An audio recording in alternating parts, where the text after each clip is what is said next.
एक शांत पहाड़ी गांव धनपुर में वीर रोबोट बॉय अपने वैज्ञानिक दादा प्रोफेसर संजीव के साथ रहता था। वीर एक सुपर एडवांस्ड रोबोट था, पर उसमें दिल और संवेदनाएं भी थीं। वह गांव के बच्चों का हीरो था, उनकी मदद करता, उनसे दोस्ती करता और हर मुसीबत से उन्हें बचाता। पर एक दिन गांव में एक अजीब घटना हुई। गांव के बाहर की पुरानी बंद पड़ी स्कूल इमारत में अचानक रात में रोशनी दिखाई देने लगी। खिड़कियों से चीखने की आवाजें आने लगीं और फिर गांव के दो बच्चे लापता हो गए। धनपुर की वह पुरानी स्कूल 20 साल से बंद पड़ी थी। गांव वाले कहते थे कि वहां भूत है। जब भी कोई अंदर गया वापस नहीं आया। लेकिन अब वहां रोशनी, बच्चों की चीखें और परछाइयां दिखने लगीं। वीर को शक हुआ। उसने तुरंत प्रोफेसर संजीव से बात की। वीर, दादाजी, मुझे लगता है कुछ गड़बड़ है। वो स्कूल कोई खेल नहीं है। दो बच्चे गायब हो चुके हैं। मुझे जांच करनी होगी। प्रोफेसर संजीव। बिल्कुल बेटा, लेकिन ध्यान रखना, मैं तुम्हें एक नई घोस्ट ट्रैकर डिवाइस देता हूँ जिससे तुम आत्माओं की उपस्थिति महसूस कर सकते हो। वीर ने डिवाइस अपनी छाती में फिट की और रात का इंतजार करने लगा। पहली टक्कर रात के ठीक 12 बजे वीर चुपचाप उस भूतिया स्कूल के पास पहुंचा। कोहरा, टूटी खिड़कियां और हवा में अजीब सी सरसराहट थी। वीर ने डिवाइस ऑन किया। स्क्रीन पर पैरानॉर्मल एक्टिविटी डिटेक्टेड लिखा आया। वह धीरे धीरे दरवाज़ा खोलकर अंदर गया। दरवाजे के पीछे एक साया। वीर ने तुरंत स्पॉटलाइट ऑन की, पर वहां कोई नहीं था। तभी एक काले कपड़ों में लिपटा भूत हवा में तैरता हुआ आया और चिल्लाया। तुम यहाँ क्यों आए हो? वीर ने अपनी आर्म गन ऑन की, पर गोली सीधा भूत के पार निकल गई। भूत? हा हा हा। मशीन की ताकत से आत्मा नहीं डरती। भूत दीवार के अंदर गायब हो गया। फंसे हुए बच्चे अंदर एक कक्षा में वीर को अजीब सी फुसफुसाहट सुनाई दी। उसने दीवार को स्कैन किया।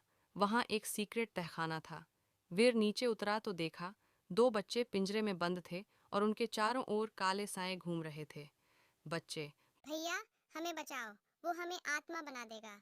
वीर ने पिंजरा तोड़ा, पर तभी पूरे कमरे की दीवारें लाल होने लगीं। काले धुएं से एक बड़ा भूत प्रकट हुआ। मैं शालिग्राम, इस स्कूल की आत्मा हूँ।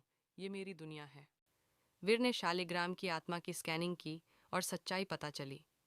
शालिग्राम एक अध्यापक था जिसे 20 साल पहले कुछ गुंडों ने स्कूल में मार डाला था। वह बच्चों की रक्षा करना चाहता था, पर मरने के बाद उसका दर्द और गुस्सा उसे भूत बना गया। अब वह बच्चों की आत्माएं कैद कर रहा था, ताकि वो उसके साथ हमेशा स्कूल में रहें। उसने शालिग्राम से कहा, वीर, तुम बच्चों की रक्षा करना चाहते थे, पर अब तुम उन्हें कैद कर रहे हो। ये गलत है। मैं तुम्हें तुम्हारी सच्चाई से मिला सकता हूँ। शालिग्राम। झूठ! इंसान धोखेबाज हैं। सब ने मुझे मरने दिया। वीर ने अपने इंटरनल प्रोजेक्टर से एक रिकॉर्डिंग दिखाई, जिसमें शालिग्राम के एक पुराने विद्यार्थी की क्लिप थी, जो कह रहा था, शालिग्राम सर हमारे आदर्श हैं। हम उन्हें कभी नहीं भूलेंगे। भूत की आंखों से आंसू बहने लगे। वाकई मुझे कोई याद करता है? वीर, हाँ, पर अब तुम्हें शांति पाने की जरूरत है। मुक्ति। शालिग्राम ने बच्चों को आजाद कर दिया। उसने कहा, मैं अब मुक्त होना चाहता हूँ। वीर ने घोस्ट ट्रैकर डिवाइस से एक स्पिरिचुअल गेटवे खोला। रोशनी की किरणें चारों ओर फैल गईं। शालिग्राम मुस्कुराया और धीरे धीरे रोशनी में समा गया। स्कूल की दीवारें अब सामान्य हो गईं। अंधेरा गायब हो गया। बच्चे सुरक्षित थे। अगली सुबह गांव वालों ने देखा कि पुरानी स्कूल में अब कोई डर नहीं था। बच्चे हंसते हुए बाहर आए। वीर की जय जयकार होने लगी। प्रोफेसर संजीव शाबाश वीर, तुमने फिर से असंभव को संभव कर दिखाया। है।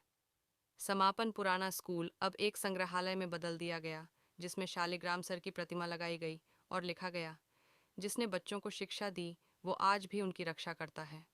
सीख, क्रोध और दर्द से बंधी आत्मा भी मुक्ति चाहती है। अच्छाई से उसे शांति मिल सकती